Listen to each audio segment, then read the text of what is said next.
and peas.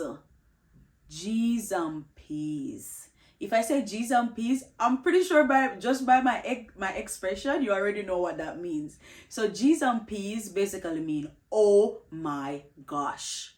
Oh my gosh. It means like you're surprised. Or most of all, like it's like when you forget something. Like you forget to lock your house when you're leaving out, right? And then when you're on your way to wherever you're going, you're like, G's and P's, I forgot to close the door. Or you forgot your key inside. You're like, G's and P's, I forgot my key inside the room. How am I going to get in? I don't have my key. You know, or G's and P's, I totally forgot to pick up my brother from school. Okay, please don't do that. But yeah, like G's and P's is just that you're surprised.